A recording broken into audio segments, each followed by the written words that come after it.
Ẹ̀yin èèyàn lé èwo lẹ ṣe àlàáfíà ni ẹwà gbogbo lè ń kọ́ gist tèmi tún lágbára o allegedly bá ṣe gbọ́ o wọ́n ní ọ̀rẹ́ Tóbi tó wá láti London wọ́n ní ó lọ sí palace Kábíyèsí pé Tóbi rán níbẹ̀ láti lọ sí inú chamber òun láti lọ pick àwọn few things wọ́n ní ó dẹ̀ ti fẹ́ rí Kábíyèsí tipẹ́ nítorí ó ní proposal fún Kábíyèsí wọ́n ní bí wàhálà ṣe bẹ̀rẹ̀ nìyẹn ẹ jẹ́ ká jọ wọ inú gist tèmi. Mashola Gist TV ń kí yín. Mashola Gist TV ń kí yín. Adúpẹ́ atọ́pẹ́dá. Mashola Gist TV ń kí yín. Mashola Gist TV ń kí yín o. Ó ní ẹ ṣé o lọ́wọ́ ọkùnrin, lọ́wọ́ obìnrin, lọ́wọ́ ọmọdé, lọ́wọ́ àgbà. Lórí gbogbo bẹ́ẹ̀ ṣe ń comment, ten like, ten share. Adúpẹ́ ní ọwọ́ gbogbo yín. Mashola Gist TV ń kí yín. Ẹ̀yin olólùfẹ́ wa ẹ káàbọ̀ sí Mashola Gist TV. Ṣé àlàáfíà ni ẹwà gbogbo lè ń kọ́? Orúkọ mi ni Mashola kò yí padà. A máa ń sọ̀rọ̀ nípa celebrity gist, royal gist, politics àti gbogbo nǹkan tó ń ṣẹlẹ̀ ní agbègbè orílẹ̀-èdè bàbá wa ní ilẹ̀ Nàìjíríà. A ń sọ̀rọ̀ nípa celebrity gist, royal gist, politics àti gbogbo nǹkan tó ń ṣẹlẹ̀ ní orílẹ̀-èdè wa. Ẹ̀yin èèyàn lè tẹ́ bá ti subscribe, ẹ tẹ notification bell kẹ́ ẹ subscribe so that a bá ti post any gist ẹ máa rí. A ń sọ Yorùbá lórí channel yìí nítorí pé a fẹ́ gbàgbé àṣà àti èdè wa. Ẹ̀yin èèyàn lé à ń ṣe advert lọ́lọ́kùn òjọ̀kan lórí channel yìí ẹ kàn sí wa ní Mashola Gist TV. Ọlọ́run Elédùmarè á bá mi gọ́wọ́ yín sókè o. Ọlọ́run Elédùmarè á bá mi ran gbogbo yín lọ́wọ́ o. Òkè òkè ni ọlá yín á máa lọ o. Ọlá yín ò ní lọ ìsàlẹ̀ láíláí. Ẹ̀yin èèyàn lé bí a ṣe ń gbọ́ gist yìí lọ wọ́n ní ọ̀rẹ́ Tóbi best friend ẹ̀ tó wá láti London wọ́n ní bó ṣe gba palace Kábíyèsí lọ nìyẹn tó ní òun ní proposal fún Kábíyèsí ṣẹ́ẹ̀dẹ̀ mọ̀ bí a ṣe gbọ́ wọ́n ní kò easy láti rí Kábíyèsí rárá wípé kò easy láti rí Kábíyèsí pé schedule wọn tight gan wípé so ẹni tó bá ní opportunity láti rí Kábíyèsí kó máa gbàjó ni o wọ́n nígbà tó wá rí opportunity láti rí Kábíyèsí wọ́n ló gbé proposal lé Kábíyèsí lọ́wọ́ wọ́n ní irú èèyàn tó dẹ̀ wà intelligent ní ọmọ yìí wọ́n ní ó dẹ̀ fi nọ́mbà ẹ̀ síbi proposal ìgbà tó dẹ̀ ti fi nọ́mbà ẹ̀ síbi proposal wọ́n ní bàbá wa Adéyẹyè Ọ̀rìnìṣà owó lẹ́fọ̀rí adé o Kábíyèsí wọ́n náà bá save nọ́mbà ẹ̀ as ọ̀rẹ́ Tóbi wọ́n nígbà tí bàbá wa dẹ̀ save nọ́mbà ẹ̀ wọ́n fẹ́ wo irú proposal tó gbé wá ẹ mọ̀ pé Kábíyèsí wọ́n like business gan wọ́n like business wọ́n ní wọ́n fẹ́ wo irú proposal tó gbé wá wọ́n ní wọ́n dẹ̀ gba proposal ẹ̀ wọlé wọ́n ní bó ṣe bẹ̀rẹ̀ sí sọ̀rọ̀ nìyẹn wọ́n ní lẹ́yìn ìgbà tí Tóbi bímọ wọ́n ní arábìnrin yìí wọ́n ní ó lọ sí Ifẹ̀ láti rí Kábíyèsí wọ́n ní gbogbo ìgbà tó fún Kábíyèsí ní proposal kò jẹ́ kí Tóbi mọ̀ kó sọ nǹkan kan fún Tóbi kò fún lára kò sọ pé òun bá Kábíyèsí sọ̀rọ̀ ẹ̀yin èèyàn lé ẹ̀rí pé yìí tún lágbára wọ́n ní so wọ́n ní bó ṣe padà sí Ifẹ̀ nìyẹn o lẹ́yìn ìgbà tí Tóbi ti bímọ wọ́n ní ló bá tún kọrí sí Ilé Ifẹ̀ wọ́n ní ìgbà tí ilẹ̀ ti ṣú tó lọ rí Kábíyèsí wọ́n ní wọ́n go through gbogbo proposition tó gbé wá proposal tó gbé wá wọ́n ní gbogbo ẹ̀ wọ́n go through wọ́n ní gbogbo business tó gbé wá wọ́n ní gbogbo ẹ̀ náà go through wọ́n nílẹ̀ ti ṣú wọ́n ní Kábíyèsí wá ní kan jẹ́ kó lọ sùn sí Ọ̀jájá hotel kó wà ní Ọ̀jájá hotel ẹ̀yin èèyàn lé wọ́n ní ìgbà tó kúrò ní Ọ̀jájá hotel ó lọ rí Kábíyèsí ó wá gba Èkó lọ wọ́n ní kó tó dé Èkó wọ́n ní Olori Tobi ti gbọ́ gbogbo nǹkan tó ń ṣẹlẹ̀ wọ́n ní ìgbà tó dé Èkó wọ́n náà bẹ̀rẹ̀ wàhálà wọ́n ló sunkún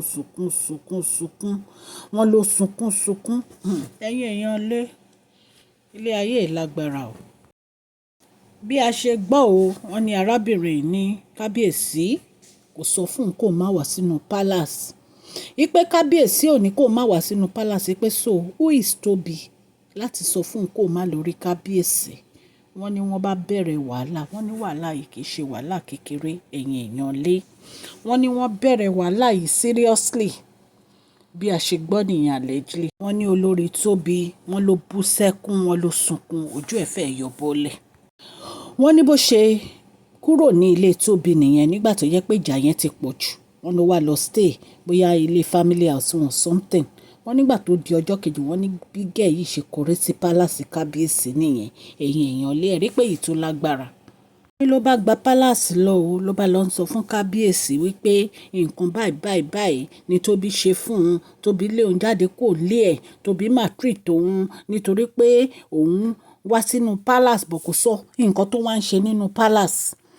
Eventually wọ́n ní ó ṣáà lọ. Wọ́n ní ìgbà tó di bíi few days wọ́n ní bó tún ṣe padà wá sínú palace nìyẹn, ẹ̀yin èèyàn lé. Wọ́n ní ìgbà tí ó ṣáà padà sínú palace again, wọ́n ní wọ́n ń béèrè pé kí ló dé tó tún padà wá sínú palace. Wọ́n ló ní pé òun expect kí Kabiyesi approve proposal òun ní ìtorí ẹ̀ ló ń fi padà wá. Wọ́n ní bọ̀ èyí tó padà wá yìí, wọ́n ní inú chalet ayaba òun ni ó stay sí, ẹ̀yin èèyàn lé ẹ̀rí pé èyí tún lágbára. Ẹ̀yin èèyàn lé èwo la fẹ́ sọ sí ọ̀rọ̀ yìí, ṣùgbọ́n bí èmi ṣe ń ro ọ̀rọ̀ yìí omi ò rẹ́ pé Kabiyesi ní ẹni tí ń ṣe pẹ̀lú obìnrin yìí. Lóòótọ́ ó lè wá sínú palace bí ọ̀rẹ́ Tobi ṣó ti yé yín kó dẹ̀ gbé proposal wá. Mi ò rẹ́ pé Kabiyesi ní ẹni tí ń ṣe pẹ̀lú ẹ̀.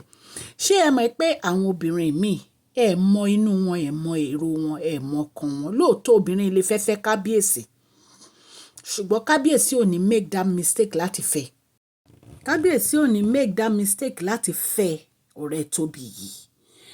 Wọ́n máa jẹ́ kó mọ̀ pé level èyí tó bá wá pé ó gbé proposal wá òun náà ni orí ẹ̀ náà wọ́n máa wà. Ṣùgbọ́n àwọn ọ̀rẹ́ burú, obìnrin burú, ètekéte obìnrin pọ̀. Òun náà là ń sọ nípa ọ̀rọ̀ Láìdé àti àǹtí Wáẹ́m. Bí àǹtí Wáẹ́m ṣe gba Láìdé mọ́ Kabiyesi lọ́wọ́, òun náà ló tún fẹ́ ṣẹlẹ̀ sí Tobi yìí. Ẹ̀yin èèyàn ẹ jẹ́ ká mọ̀rú àwọn ọ̀rẹ́ tá a máa bá rìn. Ṣé dandan lèèyàn fi ń lọ́rẹ̀ẹ́ ni?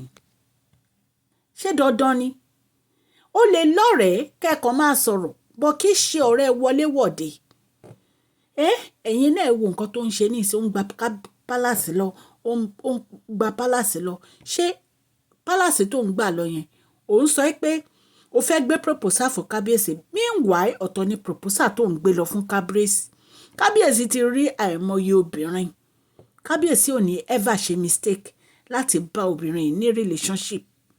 Wọn ò ní ṣerú mistake yẹn torí wọ́n mọ̀ pé àwọn ò lè ever ṣe nǹkan tó yẹ pé ó máa fa wàhálà láàrin àwọn àti Queen Naomi.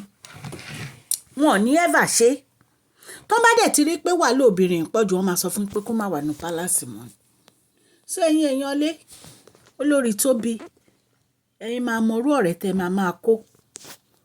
Lóòótọ́ àlẹ́jì ni o, agbọ́ o ní o, a ní ká torchlight sí, ṣùgbọ́n èèyàn gbọ́dọ̀ máa mọrú àwọn ọ̀rẹ́ tó máa kó nítorí pé wọ́n believe pé nǹkan téèyàn bá ṣe ó lò èèyàn máa gbà. Nǹkan téèyàn bá ṣe ó máa gba èrè ẹ̀. Nǹkan tó fi dá kéèyàn máa hùwà rere nìyẹn. Ìwà rere lẹ̀ṣọ́ ènìyàn. Nǹkan tèmi ní sọ nìyẹn. Ẹ̀yin èèyàn ilé ẹ bá wa comment orí fídíò yìí kẹ́ẹ̀dẹ̀ fún wa ní thumbs up. Ọlọ́run Elédùmarè á ràn gbogbo wa lọ́wọ́. Advertise fún àwọn Royal Store, Royal Beauty Store. Ẹ bá wọn rajà, wọ́n ń ta fìlà obìnrin tẹ́ ẹ lè dé òfì, wọ́n fi ṣe ìmíì. Ẹ lè dé sí native, ẹ lè dé sí English, lọ sí church. Èyí tẹ́ ń lọ sí mosque náà ẹ lè dé. Royal Beauty Store, àwọn iṣẹ́ àràǹbarà ni wọ́n ń ṣe. Iṣẹ́ kákó, iṣẹ́ sáṣọ. Lẹ́yìn èyí àwọn fìlà oríṣiríṣi tí obìnrin lè dé, ọmọdé àgbàlagbà gbogbo ẹ̀ ni wọ́n ṣe kàn sí wọn ní royalstoregoods@gmail.com, royalstoregoods@gmail.com. À ń polówó fún collection center store. Ẹ bá wọn ra bàtà ọkùnrin, Italian shoe láti size 8 to 14. Ẹ kàn sí wọn ní collectioncenterstore@gmail.com. Àwọn bàtà tẹ́ ẹ máa rà àwọn bàtà tí kò ní bàjẹ́ ni. Wọ́n ń ta àwọn bàtà tó yẹ pé fake bàtà. Àwọn bàtà tó yẹ pé ẹ máa wọ̀wọ̀wọ̀ tó jẹ́ pé ilé ẹ̀ máa pẹ́pẹ́pẹ́ òní wọ́n ń tà. Ẹ kàn sí wọn ní collectioncenterstore@gmail.com. Wọ́n ń ta 14 karat gold, wọ́n ń ta 18 karat gold, wọ́n ń ta designer bags lọ́lọ́kun òjọ̀kan. Ẹ kàn sí wọn ní collectioncenterstore@gmail.com.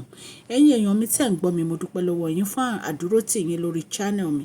Ọlọ́run Elédùmarè ọba bá mi gbọ́wọ́ yín sókè o. Òkè òkè ni ọlá yín á máa lọ o. Ọlá yín ò ní lọ ìsàlẹ̀ láéláé. Please share this video, like and subscribe. God bless you all.